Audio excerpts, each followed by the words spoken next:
Ndi bulungi ogamba otya? Kulika ye Mbarara. Navaayo. Yali bikyatwala abantu bakulaga essanyu ne bakuwa n'emmere oleeteko e Kampala. Gambi bampa omuzigo, bampa enkoko, bampa obutunda, emmere bannange. It was very good. Okay. How was the feel? Wali ova ku stage n'agamba bino tubikuwadde? Well, abantu abo nava ku stage kati tufulumayo. Nevubuka yali nga ngamba, I have something for you, like fans come to you kube bifaananyi naye nga abantu bangi, so ndowooza ayagala selfie ne tukubaawo biki naye nga he kept on chasing kati n'atugoba nga tulinye n'emmotoka tutuuka tuvaayo tutuuka nga ku mafuta n'atugamba n'ajja ku dinisa lyo driver n'agamba I have something for Spice kaba naye okay tulabe omusajja kuba avidde lyatugoba ng'alina n'emmotoka nno ng'agipakinzaawo ku mafuta n'agamba tulina bye twaleese so kumbe eriyo ne family abalala banne bajja batugoberera. It was a family of like over 7 people. Naye ne bajjamu enkoko ne bajjamu ebintu awo muzigo biki ne bagamba we brought this for you all the way from Ishaka nga bazze Mbarara to attend event kwe nabadde nina performinga and specifically kundetera bintu ebyo kunsiima. I'm like wow. Ne bangamba ebigambo bangambye bambi it was a good moment. Yeah. Nga basinga ko bazara music ko batuusaako banga bakwagala nnyo. I think nze bafaani bange banjagala bintu bingi omanyi omuntu asobola nga yirina ensonga ze bakyakwagala but of course music yatugatta wasinga mbasaayimba omuntu teyandintegedde naye era omuntu wabagamba akwagala bingi byamenya n'agamba nti nkwagala bwoti kubanga you know ate kinsanyusa nange okubanga abanjagala babako banjigirako. Yeah. Awadi wakada twalabye waleetedde abantu b'okukyala emmere. Wadde n'obalowoozaako abaneibabo. Munnange emmere kati bye bampadde eyo ate ne ntuuka ne mbala emmere nga si ya ssente nnyingi. Eno okumanya ya ssente mmeka? Mitwalo 3.5. Naye mune mbalira amatoke ga mituka akakaaga. So ate nga malungi manene bulungi so nenga akanyongerezeeko nguleyo ku mmere nange yeewaka mba njagala kozi wano mmere eri very expensive. Tuleeta ebintu yadde bingi kale neŋŋamba kati so abikuuma byonna waneeno byonooneke nga nejjo nze waka bandeetera emmere abantu ab'enjawulo even yesterday waliwo yandeetedde emimmonde bigiri eyo miyitirivu ne muwogo yandetedde ekikutiya bwekiti you know then n'enkoko nga nyingi. So I've been receiving gifts ate ebimu nga byonooneka nogakosigazeeko ebimu ebirala bigabireko b'osobodde okugabira kati ebimu nefunayo nina abakyala mikwano gyange ku kyalo betera okugabana nabo mu bintu ebimu neŋŋamba kabajje ebimu babitwale. Yeah. Nobagabanyako naye musala ze basinze okusalira basinze kusabira sala ki? Gwalabye sala ki? Aliwa abantu nga bansabira ebintu bannange gwe omwaka guno abantu bansabidde nnyo okuzaala bansabidde omufumbo omusajja bannange buli wenzira n'ebintu byakatonda munnange nsaba nange nyongera okusaba Mukama abikole kubanga I would love nango baako ne family mbazalirewo Spice obuto inshallah bijja kusoboka tewali kiganye just God is timing.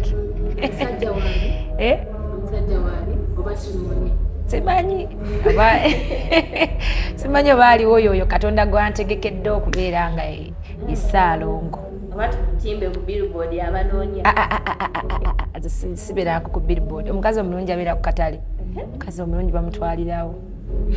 Oyina mukwano omukazi omulungi bamutwalira omuleka banabatwala bw'onoogana tetukuteeka embakulu nakyeyombeke tonkikola eyo tonsuubirayo over my dead body. No, I cannot be. Toli cool nakyeyombeke. It's a bad thing. It's not a bad thing. Buli omu aba nekyayagala naye nze I don't see myself there. Weerabawo omwaka ogujja obufuba oterete Mrs. Simanyi newe mbasi omanyi bino ebintu otalowooza okuba n'omuntu olina okuba nga oli mufumbo. You can have your man ne mubeerawo ne mutambuza obulamu nga kitambula bulungi nga kimaking official mujja kimaking official nga mmaze okwekulaakulanya n'akaseera akatuufu nga katuuse. So twabi wakoze challenge oli Mbarara Chris Evans gwe naye ne manager Roger ana ne bagamba babaagaliza nani ne Chris Evans ne manager Roger si wabi nakyo si kibi but waagalize abamu bala banjagaliza Chris Evans abala banjagaliza David Lutalo abala banjagaliza Fik Fameka abala banjagaliza King Saha, which is okay. Bonna abantu balungi by the way. Nze sibeera na muntu mukwano gwange nga muntu mubi.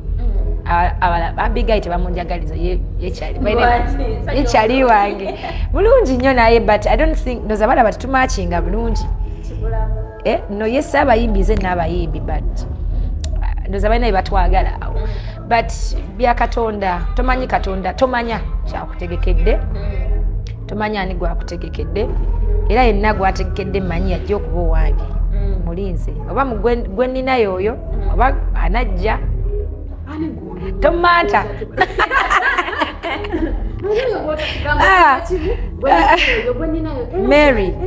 Mary Mukwano, I love my peace. I don't want problems. When mutimba ne banduko mukireyimi ngoyo musajja wange sisobola kulwana sisobola musajja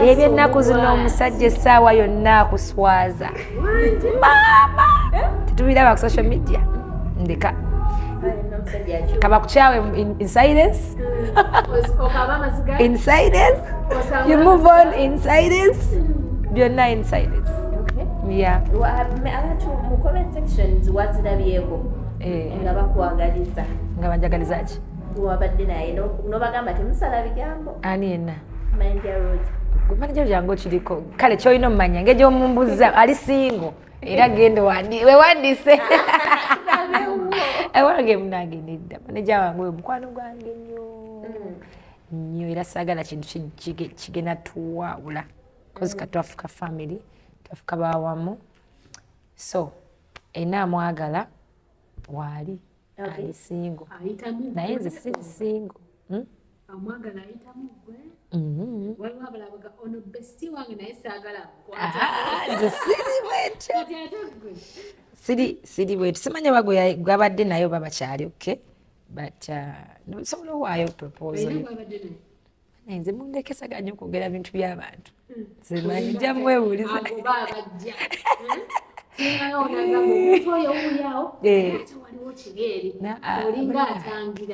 musajja si mubi musajja mulungi alina empisa mukozi kati awo naye tayinza kubeera awo nga talina agamba tutunuulire tugende tubuzayo emyaka ndooza nga gumu tugende mu bululu olina enteekateeka ezesimba otuterereza Salama Road akafuufu nedda mukwano nedda kujoininga anyway nkyali wadde kansala tondabyeyo yadde kuniigiina byobufuzi bya Uganda omanyi bagamba nti n'emisaala emito gye bebafuzi ab'enkya era tusapootinze bangi ababaddewo oba abazze kuba bo babeera endowooza yabiriwo baba bamanyi kati abantu bye baagala essaawa zino naye kati nze saa ndi mu bingi nnyo for now sinaana kuzaalayo kabebi nzirimu ebyo kajja kujja inshallah loka goni nakawere olaba nze ndikola goni mukulu wange oli mukulu wange kati nange mbula emyaka ng'ebiri kale obagumu ebiri endowooza njagala basuulire kabebi nga sinaweza 30 inshallah. This year you had a beautiful concert and next year waliwo okola bujjanyi every year it's gonna be soon naye jabategeeza it might not be January already ndaba eri ejjudde ate saagala nnyo kuyingira weewaawo January mbadde mwagindekera nga January yange ne lutalo yali yaŋŋamba January ngikulekedde so mbadde mu January nzekka kati ate mwezi gwa gwa mukisa I would say it's been a month of blessings since I started mbadde nga nkola January concert nnya naye eno kasooke neewo budde kubanga ekyo kye nakola wakiraba kyali extra tekibangawo mu Uganda ate kyenzizaako kino okubanga ate kyo kya myaka nga 2 mu maaso ne mugenda kiraba lwengenda okukola concert ate kati bingi byenjize bingi byennyongeddeko ennyimba okumanya when it comes to everything production live band kwegamba njagala ngenda okuddanga kyekyo so I'll let you know it might not be January but anytime kija kuba mbagamba tugenda okuba ne concert naye kigenda kuba kya ttabu era obudde njagala mbwe bulungi nnyo nga bwentera obbwewa tukole ekintu ekirungi nga tumaliriza bayimbi banno bawe kati kuba nti wafuuse kabaka mu live band nange weebale munnaye ebitiibwa kubimpa naye nkyayiga nange manyi okuyiga tekuggwaayo but byonna enkoko no zowulira ezo zikaaba ze zonna zebampadde mbaweemu ndaba waemu nina enkoko 5 anyway so posi tubaddewa live band njagala what I would say nti rehearsals okurehearsinga kuno kukuwa confidence nze before I didn't have confidence eri awo y'amaanyi naye nga buli muntu asobola just olumu oba weetaaga kwezuula naye osobola kwezuula nga weewadde obudde nokola rehearsals no training ate nina band kati na Spice Dana band tulina ebyuma ebyaffe wano era King Saha concert yenga 8 band yaffe egenda omukubira ne rehearsals bazikolera wano kwegamba kintu kigenda tukikuggusa but it's rehearsals emwimbe enaali eyo wewe obudde omuntu enagamba nti tosobola mu proving wrong because it's just time ate okuyiga tikuggwaayo so gwe kiri kiteeke ebbali omanye nti nja kuyiga I'll keep learning and learning through rehearsing and training. How did you come up with the idea of getting your own band? Ngokoze abayimbi abalala bakusooka bye batannabakola. Bangi babikoze tolanga bandi z'abayimbi balala.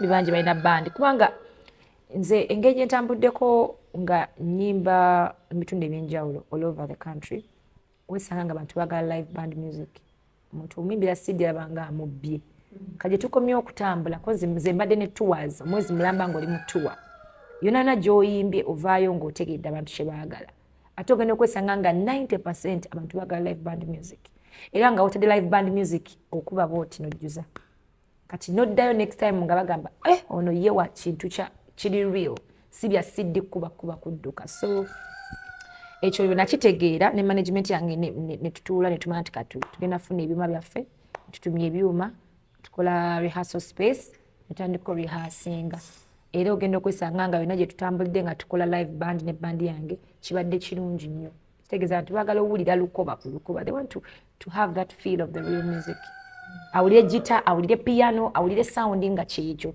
ne CD puulo jayo I think abantu alaba nga ssente ze toziwadde value yes